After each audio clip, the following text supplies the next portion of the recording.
নমস্কার। আজ আমরা একটা অদ্ভুত প্রায় অবিশ্বাস্য একটা অভিজ্ঞতার গল্প শোনাব। তাহলে শুরু করা যাক। সময়টা ছিল শ্রাবণ মাস।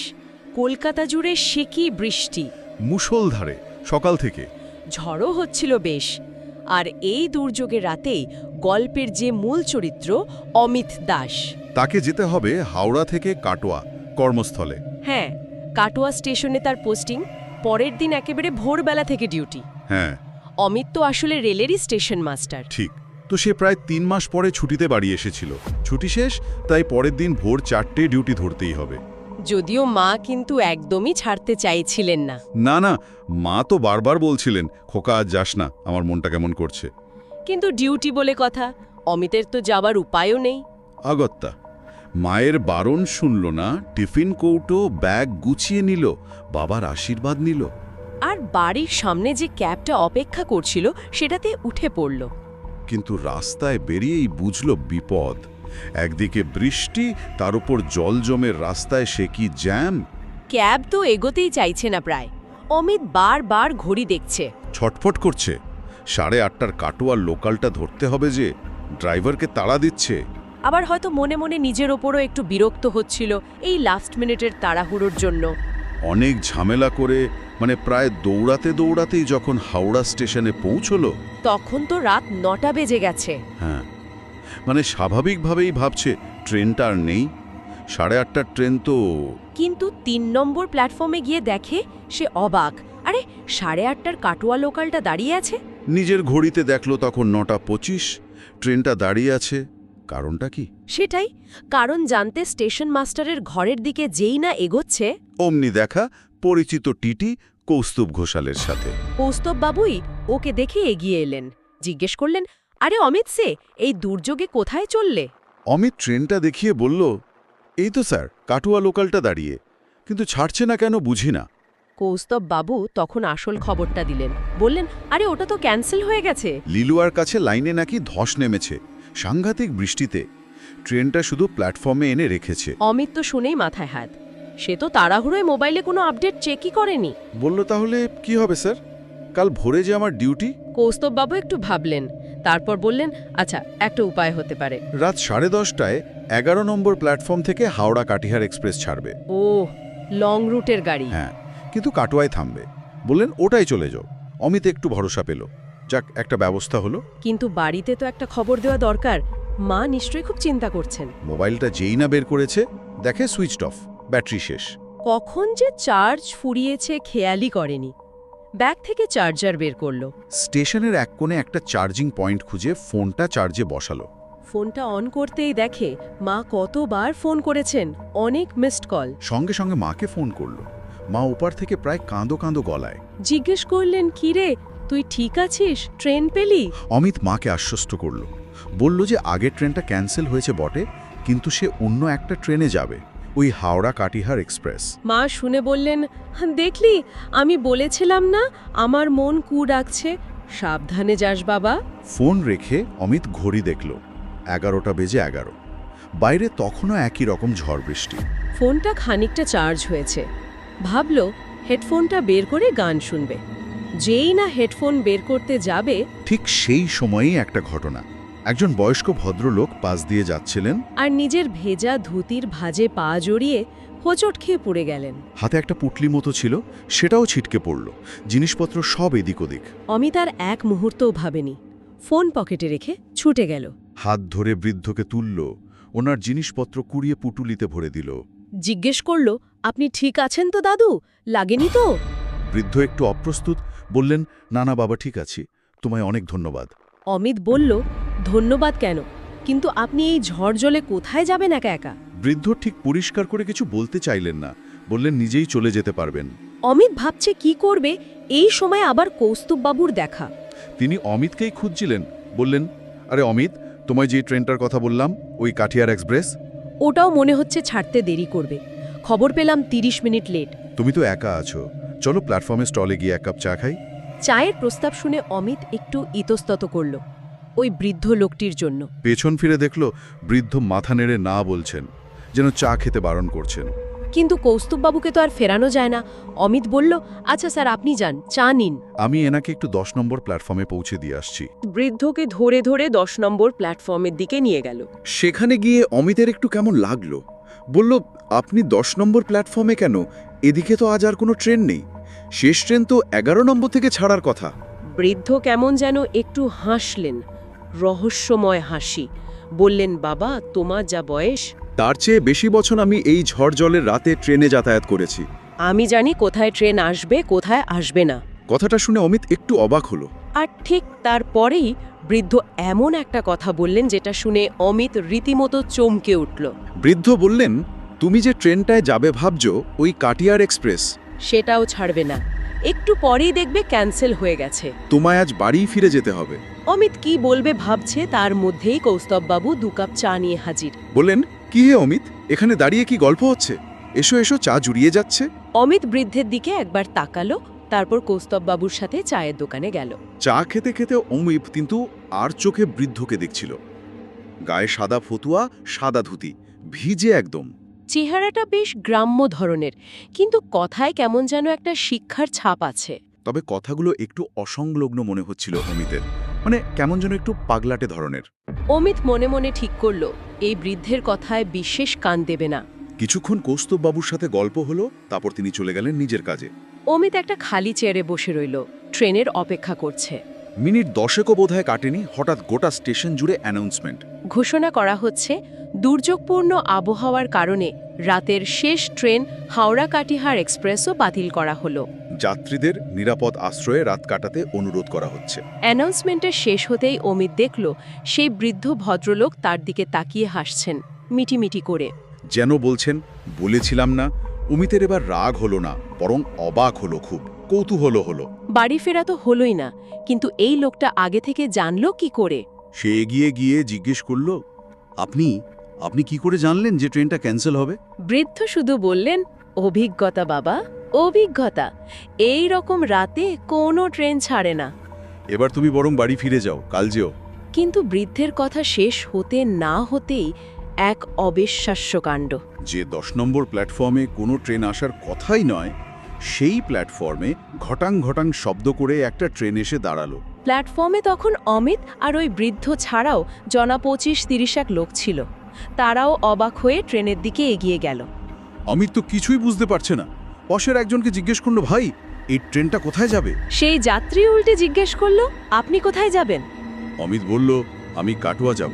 যাত্রীটি বলল, আরে, তাহলে তো হয়ে গেল, উঠে পড়ুন জলদি, এই ট্রেন কাটোয়ার ওপর দিয়েই যাবে। বলেই সে হুড়মুড় করে উঠে পড়ল। অমিত দেখল সেই বৃদ্ধ নিজের পুটুলি গুছিয়ে ট্রেনের দিকে এগোচ্ছেন। অমিতও চলল তার পিছনে, কিন্তু বৃদ্ধ দরজার কাছে গিয়ে হঠাৎ ঘুরে দাঁড়ালেন। অমিতকে বললেন, তুমি বাড়ি যাও, এই ট্রেনে যেও না, কাল সকালে যেও। অমিতের এবার সত্যিই খুব রাগ হলো। সে রেলে চাকরি করে, আর কোথাকার কোনো লোক তাকে জ্ঞান দিচ্ছে। সে বেশ ঝাঁঝিয়েই বলল, আপনি আমায় আটকানোর কে মশাই? ট্রেন যখন যাচ্ছে আমি যাবই, আমার কাল ভোরে ডিউটি। এই বলে সে একরকম জোর করে ট্রেনে উঠে পড়ল। বৃদ্ধ একটা দীর্ঘশ্বাস ফেললেন শুধু, তারপর তিনিও উঠলেন। ট্রেনে উঠে একটা ফাঁকা সিটে বসল অমিত, কিন্তু মনটা খচখচ করছে। রাত তখন প্রায় 12টা। খিদেও পেয়েছে খুব। ব্যাগ থেকে মায়ের দেওয়া টিফিন বক্সটা বের করল। গরম রুটি আর আলুর তরকারি, গন্ধটা নাকে আসতেই পেট চুই চুই করে উঠল। খেতে শুরু করতেই মায়ের মুখটা মনে পড়ল। মা বারণ করেছিলেন, শোনেনি, উল্টে ধমক দিয়েছে। খুব খারাপ লাগলো। ঠিক করলো কাল সকালে অফিস পৌঁছেই মাকে ফোন করবে, ক্ষমা চাইবে। খেতে খেতে চোখ পড়ল একটু দূরে বসা সেই বৃদ্ধ লোকটার দিকে। কামরাটা প্রায় ফাঁকা। বৃদ্ধ চুপচাপ জানলার দিকে তাকিয়ে বসে আছেন। অমিতের খুব খারাপ লাগলো। উফ, বয়স্ক মানুষটার সাথে ওরকম ব্যবহার করাটা ঠিক হয়নি। খাওয়া শেষ করলো, জল খেলো, হাত ধুয়ে উঠে গিয়ে বৃদ্ধের পাশে সিটে গিয়ে বসলো। বৃদ্ধ এমনভাবে অন্যদিকে তাকিয়ে রইলেন যেন অমিতকে দেখেনি। অমিতই কথা শুরু করলো। বলল, আপনি কিছু মনে করবেন না দাদু, আসলে ডিউটির খুব টেনশন ছিল তো, তাই মাথাটা গরম হয়ে গেছিল। তারপর টিফিন বক্সটা এগিয়ে দিয়ে বলল, কিছু খাবেন? আমার মা খুব ভালো রান্না করে।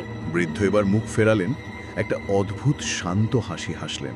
বললেন, না বাবা, আমার খিদে নেই, তুমি খাও। অমিত আর জোর করল না, চুপচাপ বসে রইল। কিছুক্ষণ পর আবার বলল, আমার নাম অমিত দাস, কাটোয়া স্টেশনে কাজ করি। আপনার নামটা তো জানাই হলো না, আর আপনি নামবেন কোথায়? বৃদ্ধ এবার বেশ সহজভাবে উত্তর দিলেন। বললেন, আমার নাম স্বপন রয়, কালীনগরে আমার বাড়ি। আগে কলকাতায় একটা সোনার দোকানে কাজ করতাম, এখন আর করি না। বয়স হয়েছে তো। একটু থামলেন, তারপর বললেন, আমাদের বাড়িতে বুঝলে একটা বহু পুরনো কালী মন্দির আছে, নিত্য পুজো হয়। সেই মায়ের জন্যই কিছু গয়না গড়াতে দিয়েছিলাম, সেগুলো নিয়েই বাড়ি ফিরছি। এই বলে স্বপন রায় তার পুটুলি থেকে একটা ছোট্ট বেশ ভারী পিতলের ঝাঁপি বের করে দেখালেন অমিতকে। আকারে হয়তো 1 বিঘতের মতো হবে, ওপরে খুব সুন্দর নকশা করা। বললেন, এই দেখো বাবা, এর মধ্যে মায়ের গয়নাগুলো আছে, খুব দামি জিনিস, সাবধানে নিয়ে যেতে হবে। অমিত ঝুঁকে দেখল, বলল, ওহ খুব সুন্দর তো। হ্যাঁ হ্যাঁ, সাবধানে রাখুন, আজকাল যা অবস্থা ট্রেনের। স্বপনবাবু ঝাঁপিটা আবার সাবধানে পুটুলির মধ্যে ভরে নিলেন। এরপর দুজনের টুকটাক গল্প করতে করতে চলল। ট্রেনটা বেশ স্পিডেই যাচ্ছে। বাইরের ঝড় বৃষ্টিও একটু কমে এসেছে, কিন্তু এরই মধ্যে আবার একটা অদ্ভুত কাণ্ড। ট্রেনটা যখন সমুদ্রগড় স্টেশনে এসে থামল, স্বপন রায় হঠাৎই অমিতকে একটা কথাও না বলে পুটুলিটা বগল দাবা করে নেমে পড়লেন। অমিত তো অবাক, লোকটা এই বলল কালীনগরের বাড়ি, আর নেমে গেল কিনা সমুদ্রগড়ে। কালীনগর তো এখনো আসেনি। সে জানলা দিয়ে মুখ বাড়িয়ে দেখল বৃদ্ধ প্ল্যাটফর্ম ধরে হন হন করে হেঁটে অন্ধকারে মিলিয়ে যাচ্ছেন। অমিত মনে মনে ভাবল, সত্যিই লোকটা কেমন যেন। এরপর অমিতের খুব ক্লান্তি লাগছিল। জানলার ধারে মাথা রেখে কখন যে ঘুমিয়ে পড়েছে টেরই পায়নি। ঘুম ভাঙল ট্রেনের ঝাঁকুনিতে আর লোকজনের আওয়াজে। দেখল ট্রেন কাটোয়া স্টেশনে ঢুকছে। তখন রাত প্রায় 3টে। অমিত তাড়াতাড়ি ব্যাগ গুছিয়ে নেমে পড়ল। প্ল্যাটফর্মে নেমে একটু ফ্রেশ হলো, ইউনিফর্ম পরল, তারপর নিজের অফিসে গিয়ে ঢুকল। ততক্ষণে ঝড় বৃষ্টি একেবারে থেমে গেছে। স্টেশন চত্বরও ধীরে ধীরে ব্যস্ত হয়ে উঠছে। সময় মতো ডিউটি শেষ করে অমিত রেলের গেস্ট হাউসে নিজের ঘরে ফিরল। স্নান খাওয়া দাওয়া সেরে ক্লান্ত শরীরটা যেই না বিছানায় ফেলেছে, অমনি ঘুম। ঘুম ভাঙল একেবারে সন্ধ্যায়, প্রায় 7টা বাজে তখন। মায়ের ফোনে। কুশল বিনিময়ের পর মা কথায় কথায় মনে করিয়ে দিলেন, কিরে, তোর ব্যাগে যে চিনির নারকোলের নাড়ু বানিয়ে দিয়েছিলাম, কৌটোটা বের করে খেয়েছিস তো? অমিতের তো একদম খেয়ালই ছিল না। ফোন রেখে বিছানা থেকে উঠল। জানলার ধারে চেয়ারে বসে চা খাচ্ছিল। ভাবল ব্যাগ থেকে নাড়ুর কৌটোটা বের করে রাখি। যেই না ব্যাগটা খুলে চেনটা টেনেছে, সে একেবারে পাথর হয়ে গেছে। ব্যাগের ভিতরেই জামা কাপড়ের ওপরে রাখা গতরাতের সেই স্বপন রায়ের পিতলের গয়নার ঝাঁপিটা। অমিতের যেন দম বন্ধ হয়ে আসছে। এটা কি করে সম্ভব? ওর স্পষ্ট মনে আছে, স্বপনবাবু ঝাঁপিটা ওর সামনেই নিজের পুটুলিতে ভরেছিলেন। আর সেই পুটুলি নিয়েই তো তিনি ট্রেন থেকে নেমেছিলেন। তাহলে এই ভারী ঝাঁপিটা তার বন্ধ ব্যাগের মধ্যে এলো কি করে? অমিত কাঁপা কাঁপা হাতে ঝাঁপিটা তুলে নিল। বেশ ভারী, নাড়ালে ভেতরে গয়নার ঠুন ঠুন শব্দ হচ্ছে। ওপরে একটা ছোট্ট পিতলের তালা লাগানো। সে কিছুই মেলাতে পারছিল না। ঠিক করলো, কালই সে কালীনগর যাবে, স্বপনবাবুকে খুঁজে বের করে এটা ফেরত দিয়ে আসবে। ভদ্রলোক নিশ্চয়ই খুব চিন্তা করছেন। কিন্তু মুশকিল হলো, ওনার তো কোনো ফোন নম্বর বা বাড়ির ঠিকানাও নেওয়া হয়নি। পরের দিন শিফট শেষ করে অমিত আর একটুও দেরি ধরল না। ট্রেন ধরল সোজা সমুদ্রগড়। সেখান থেকে টোটো নিয়ে কালীনগর। স্বপন রায়ের নাম বলতেই টোটোওয়ালা চিনে ফেলল। বলল, ও রায়বাড়ি যাবেন, চলুন। বোঝা গেল স্বপন রায় ওই অঞ্চলে পরিচিত নাম। অমিত একটা বেশ পুরনো কিন্তু বনেদি দেখতে তেতলা বাড়ির সামনে এসে নামল। সামনে বাগান, লোহার গেট। গেটের বাইরে থেকে ডাকল, স্বপনবাবু, ও স্বপনবাবু বাড়িতে আছেন? কিছুক্ষণ পর ভেতর থেকে 10-11 বছরের একটা ফুটফুটে মেয়ে বেরিয়ে এলো। অবাক হয়ে তাকিয়ে আছে। জিজ্ঞেস করল, আপনি কে, কাকে চাইছেন? অমিত বলল, আমি অমিত, স্বপনবাবুকে একটু ডেকে দেবে খুকি? মেয়েটা মাথা নাড়ল, বলল, দাদু তো নেই। অমিত ভাবল হয়তো বাইরে গেছেন। বলল, তাহলে বাড়িতে যিনি আছেন কাকিমা বা জেঠিমা, তাকে একটু ডেকে দাও তো, খুব দরকার। মেয়েটি মা বলে ডেকে ভেতরে চলে গেল। একটু পরেই বছর 40-এর একজন মহিলা বেরিয়ে এলেন, বেশ শান্ত স্নিগ্ধ দেখতে। অমিতকে ভেতরে আসতে বললেন, বসতে দিলেন। তারপর বললেন, নমস্কার, আমি দেবিকা রায়, স্বপন রায়ের ছোট ছেলের বউ। আর ওই যে মেয়েটি, ও আমার মেয়ে প্রতিভা। বলুন, আমার শ্বশুর মশাইকে আপনার কি প্রয়োজন? অমিত নিজের পরিচয় দিল, তারপর পুরো ঘটনাটা খুলে বলল। কিভাবে শনিবার রাতে ট্রেনে আলাপ হয়েছিল, ঝাঁপিটার কথা।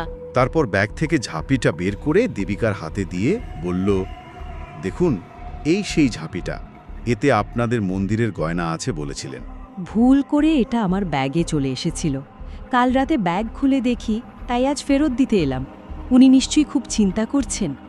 ঝাঁপিটা হাতে নেওয়ার সঙ্গে সঙ্গেই দেবিকা রায়ের চোখ জলে ভরে উঠল। তিনি আঁচলে মুখ ঢেকে ফুঁপিয়ে কেঁদে উঠলেন। অমিত তো একেবারে অপ্রস্তুত, জিজ্ঞেস করল, কি হয়েছে? আমি কি কিছু ভুল বললাম? দেবিকা কান্না জড়ানো গলায় যা বললেন তা শুনে অমিতের মনে হলো পায়ের তলার মাটি সরে যাচ্ছে। দেবিকা বললেন, অমিতবাবু, আপনি যা বলছেন তা কি করে সম্ভব? আমার শ্বশুর মশাই স্বপন রায়, তিনি তো আজ থেকে 5 বছর আগে এক ট্রেন দুর্ঘটনায় মারা গেছেন। আর আপনি যে শনিবার রাতের কথা বলছেন, সেদিন ছিল তার 5ম মৃত্যুবার্ষিকী। অমিতের কানে যেন কিছুই ঢুকছে না। কি বলছেন ইনি? 5 বছর আগে মারা গেছেন? তাহলে সে রাতে যার সাথে সে এতক্ষণ কথা বলল, যার দেওয়া রুটি খেতে চাইল না, যার উপর রাগ করল, সে কে ছিল? একটা আত্মা, অশরীরী। ওর সারা শরীর যেন ভয়ে ঠান্ডা হয়ে গেল। দেবিকা ওকে একরকম হাত ধরে স্বপনবাবুর ঘরে নিয়ে গেলেন। দেওয়ালে টাঙানো একটা বাঁধানো ছবি দেখালেন, তাতে তাজা গন্ধরাজ ফুলের মালা। তারপর আলমারি খুলে একটা পুরনো চাবির গোছা বের করলেন। সেই চাবি দিয়ে ঝাঁপিটার তালা খুললেন। আর ভেতর থেকে সত্যি সত্যি ঝকমক করে উঠল সোনার গয়না, ঠিক যেমন স্বপনবাবু বলেছিলেন। অমিত কোনো মতে সেখান থেকে বিদায় নিল, নিজের ঘরে ফিরল। বেশ কয়েকদিন সে প্রায় ঘোরের মধ্যে রইল, অফিসেও খুব অন্যমনস্ক। তার সিনিয়র সহকর্মী বিকাশবাবু তার এই অবস্থাটা খেয়াল করলেন। একদিন ডেকে জিজ্ঞাসা করলেন, কি ব্যাপারে অমিত? কদিন ধরে দেখছি তুমি কেমন যেন আনমনা হয়ে থাকো, সব ঠিক আছে তো? অমিত প্রথমে একটু ইতস্তত করছিল, কিন্তু পরে পুরো ঘটনাটা বিকাশবাবুকে খুলে বলল। সব শুনে বিকাশবাবু একেবারে কিছুক্ষণ চুপ করে থাকলেন। তারপর বললেন, ব্যাপারটা তো গায়ে কাটা দেওয়ার মতো। কিন্তু তুমি কি নিশ্চিত যে ওই রাতে তোমার সাথে আর কেউ ছিল? মানে টিটি কৌস্তববাবু কি তোমাদের দুজনকে একসাথেই দেখেছিলেন? সেটা যদি জানা যায় তাহলে হয়তো ব্যাপারটা একটু পরিষ্কার হবে। অমিতের তক্ষুনি মনে বলল, হ্যাঁ, কৌস্তব স্যার তো আমাদের একসাথেই দেখেছিলেন। যখন চা খেতে ডাকতে এলেন তখন স্বপনবাবু পাশেই ছিলেন, আর আমরা যখন চা খাচ্ছিলাম উনি তো অন্য চেয়ারে বসেছিলেন। বিকাশবাবু আর এক মুহূর্ত দেরি করলেন না, সঙ্গে সঙ্গে কৌস্তববাবুকে ফোন লাগালেন, ফোনটা স্পিকারে রাখলেন। কৌস্তববাবু ফোন ধরতেই বিকাশবাবু জিজ্ঞেস করলেন, আচ্ছা কৌস্তববাবু, গত শনিবার রাতে আপনি যখন হাওড়া স্টেশনে অমিতের সাথে চা খাচ্ছিলেন, তখন কি ওর সাথে আর কোনো বয়স্ক ভদ্রলোককে দেখেছিলেন, ওই সাদা ফতুয়া ধুতি পরা?